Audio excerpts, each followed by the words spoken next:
पूछे थे, लेकिन लेकिन कोई भी हमको सेटिस्फैक्टरी जवाब नहीं दे सका।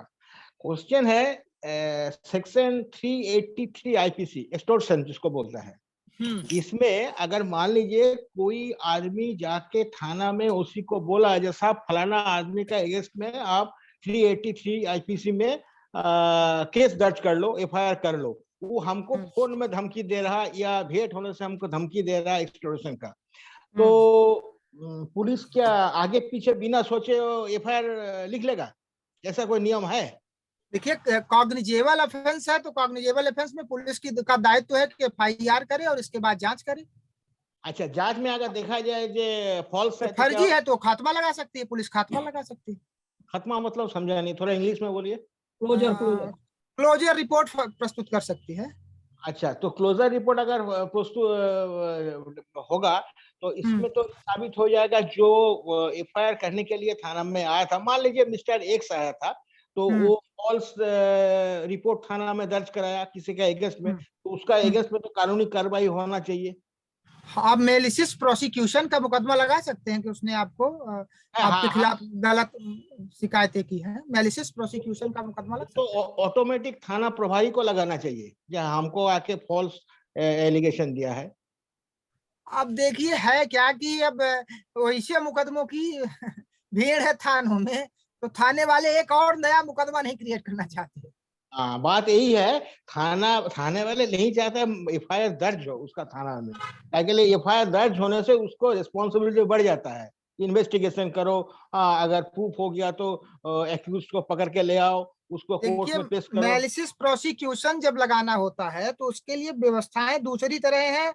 उस पर कंप्लेंट फाइल करनी पड़ेगी और एक प्रकार से आप ये मानिए कि पुलिस के लिए ज्यादा सिरदर्द का काम हो जाता है। इसलिए पुलिस नॉर्मल कोर्स में इस तरह का काम स्वयं नहीं करती, दूसरे आप ही से कहेगी कि आप ही शिकायत करें, आप ही मुकदमा लगाएं, तो बाकी अधिकार उनके पास है। अच्छा, ठीक है, सही। इसको लेके हमको थोड़ा कंफ्यूजन था। और एक तो चीज हम जानना चाहते हैं आपको, हम लोग का आरटीआई एक्ट पे रूल्स जो है 2007 का, उसमें सेक्शन 23 था, जिसमें चीफ सेंट्रल इंफॉर्मेशन कमीशन को पावर दिया गया था। ये 2007 का पहले का बात है, जो वो डिवीजन बेंच और लार्जर बेंच क्रिएट कर सकता है अगर कोई अपील करे तो, जो हम अपर बेंच पे जाना चाहते हैं। लेकिन उसका बाद क्या हुआ, तो 2010 में दिल्ली हाई कोर्ट का एक तो केस है WPC 12714/2009, उसमें ऑनरेबल दिल्ली हाई कोर्ट ने बोला है, ऐसा ऑर्डर दिया है कि सेक्शन 23 रेगुलेशन, ये अल्ट्रा वायरस है, इसको काय के लिए ये एक्ट में नहीं है, तो इसको अल्ट्रा वायरस करके उसको कैंसिल कर दिया, हटा दिया। मतलब संक्षेप में हम बता रहा हूँ, ऑर्डर बड़ा है। हाँ, तो हमारा सवाल है, जो दिल्ली हाई कोर्ट इसको हटा तो दिया, ठीक है, लेकिन अभी समस्या इस बात हम लोग का हो रहा है, अगर आईसी का ऑर्डर से हम डिससेटिस्फाई है तो हमको हाई कोर्ट के अलावा दूसरा कहीं नहीं जगह जाने का गुजारा है, कुछ नहीं जा ऐसा सकते। है कि ये तय करने का अधिकार हमारा आपका नहीं है कि फोरम चूज करने का अधिकार हमारा नहीं है। ये तो लॉ से प्रिस्क्राइब न होगा कि कहाँ फोरम हमको जाना है। नहीं, लॉ हम ने वो नहीं बोल रहे हैं सर, हम वो नहीं बोल रहे हैं, हम फोरम चूज करने का बात नहीं बोल रहे।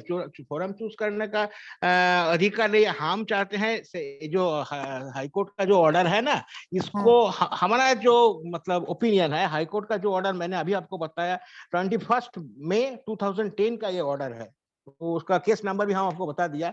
इसका अगेंस्ट में हम लोग का उचित है सुप्रीम कोर्ट में जाने का। सुप्रीम कोर्ट में जाने से फायदा क्या होगा, इसको अगर हम लोग सेट असाइड कर देता है, सुप्रीम कोर्ट अगर सेट असाइड कर देता है, तो सेक्शन 23 फिर रिवाइव हो जाएगा।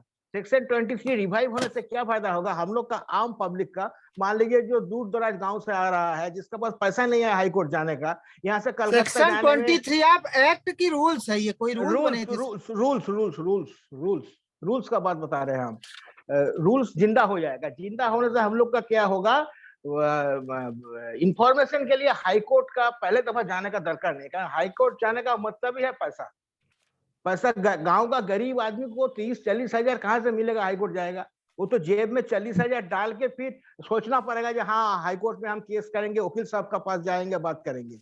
उसका नीचे तो नहीं होगा, लेकिन आरटीआई में क्या होगा, हमको हाँ हमारा केस हम खुद कर सकते हैं, खुद लड़ सकते हैं। अगर देखिए हमको मान्यवर, ऐसा है कि हम्म, अगर न्याय मिलना होता तो एक हम आप ये कह रहे हैं कि डिविजनल बेंच सिस्टम अडॉप्ट कर लिया जाए। हाँ हाँ हाँ हाँ हाँ तो हाँ। बाकी ऐसा है कि न्याय मिलना है तो एक जज से भी मिल जाएगा, और नहीं मिलना है तो डिविजनल बेंच से भी न्याय नहीं मिलता।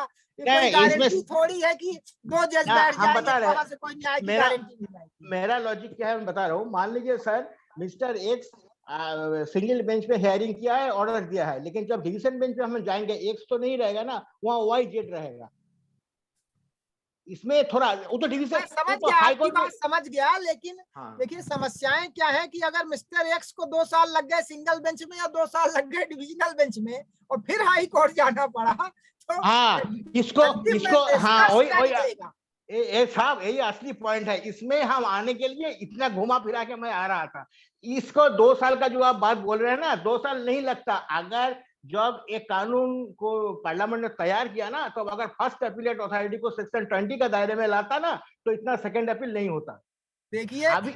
मुझे, मैं इस बात में बड़ा स्पष्ट हूँ कि इस देश का की न्याय व्यवस्था में जो डिले है उसके लिए न्यायालय इतने हद तक जवाबदार नहीं है ना, दोषी है। दोषी है सरकार। अब मैं एक आपसे छोटा सा उदाहरण देता हूँ। मध्य प्रदेश उच्च न्यायालय में जबलपुर पीठ में इस समय 25 जज बैठे हैं, और आप ये मानिए कि एक जज का साल का, जज मैं स्टाफ सारे खर्चे 3-4 करोड़ से ऊपर नहीं होंगे। उनकी तनख्वाहें 4-6 स्टेनो, चपरासी जो भी है 4-5 करोड़ के आसपास होगा। तो 150 करोड़ रुपए में आपको 30 नए जज बन जाएंगे। और जजेस यहाँ योग्य लोगों की कमी नहीं है देश में, लेकिन आज यहाँ 10 सीट खाली है। अब आप ये बताइए कि 25 जज मिला के 30-35 जिले 4 करोड़ लोगों के मुकदमे कैसे सुने? जज राउंड द क्लॉक काम कर रहे हैं, इस पे दो राय नहीं है। जज 10:15 से बैठते हैं तो 4:30 बजे तक उठने की उनको फुर्सत नहीं है। वो कितना सुन पाते हैं, कितना निर्णय देते हैं, न्याय सही करते हैं गलत करते हैं अलग विषय है, लेकिन लगातार 8-8 घंटे उनको उठने की फुर्सत नहीं है। घर अंदर जाके ऑर्डर शीट लिखानी है, पढ़ना भी है, जजमेंट भी करना है। तो बेहद बिजी शेड्यूल है, राउंड द क्लॉक देश के जजेस काम कर रहे हैं, इसमें दो राय नहीं है। समस्याएं सरकारी स्तर पे है। सरकार चाहती नहीं कि न्यायालयीन व्यवस्था सुधरे। अगर न्यायालय से निर्णय 6 महीने में 8 महीने में होने लगेगा, मेरा ट्रांसफर, अगर किसी कर्मचारी का ट्रांसफर कोर्ट से 15 दिन में स्टे हो जाएगा, कोर्ट से न्याय मिलने लगेगा, तो संबंधित आदमी नेताजी को 2 लाख रुपए देने नहीं जाएगा। हाँ ये हमारी असली बात जमीन है। तो हमारी था जमीन 6 महीने में हाँ, कोर्ट से खाली हो जाएगा। एग्जीक्यूशन हो जाए और कोर्ट से अतिक्रमण हट जाएगा ना, तो संबंधित आदमी ठेकेदार के पास, गुंडा के पास और नेताजी के पास 10 लाख 20 लाख देने नहीं जाएगा। सरकारी व्यवस्थाएं चाहती हैं कि न्यायालय पंगु बने रहे, सूचना आयोग पंगु बने रहे। वो सिर्फ हमको झुंझुना देना चाहती हैं। सूचना लेना है, सूचना आयोग चले जाओ। भ्रष्टाचार की शिकायत करनी है, लोकायुक्त चले जाओ। ये करना है, यहाँ चले जाओ। और उस संस्थान को इस तरह से अब आप लोकायुक्त की बात करें, मैं लोकायुक्त में कई लोग मेरे बड़े करीबी जुड़े हुए हैं हाँ जो हाँ हाँ लोकायुक्त में प्रोसिक्यूशन ऑफिसर हैं या कि हाँ दूसरे पदों पे हैं। वो बताते हैं कि साहब जो किसी काम का नहीं होता उसको लोकायुक्त में भेज दिया जाता है। जो कहीं भी विवेचना नहीं कर सकता उसको लोकायुक्त में बैठा दिया गया कि आप विवेचना यहाँ पे करिए। वो कैसे विवेचना करेगा भ्रष्टाचार के मामलों की, इकोनॉमिक ऑफेंसेस के मामलों की? समुचित स्टाफ नहीं है। वो चाह भी ले तो भी नहीं विवेचना कर सकते। तो आपकी अगर लोकायुक्त और भ्रष्ट आर्थिक अपराध ब्यूरो में शिकायत है तो 10-10 साल लग रहे हैं, वहां आप फ्रस्ट्रेट हो जाते हैं। तो सरकार खुद चाहती है कि ये संस्थाएं बनी रहे और इनमें काम कुछ ना हो। हाँ। तो इसके स्थितियां आपका ये हैं। आपका आपका जो ओपिनियन अभी आप बोले हैं, जो आपका जो बात बोले हैं ना, इसका ही कल यस्टरडे इंडियन बताइए, एक्सप्रेस इतना है। बड़ा देश है, 30-32 जज आपने सुप्रीम कोर्ट में बैठाए हैं। 70 कर दो, 100 कर दो ना, 100, 200, 400, 600 करोड़ लगा दो वहां पे, सारी हाँ समस्याएं दूर हो अरे जाएंगी। क्या योग्य वही लोगों तो की बात है। कमी है? पैसा तो हम लोग देंगे, पैसा तो तुम्हारा घर से नहीं लाओगे तुम, पैसा तो हम पैसा लोग देंगे। दुनिया में आग लगाने के लिए पैसा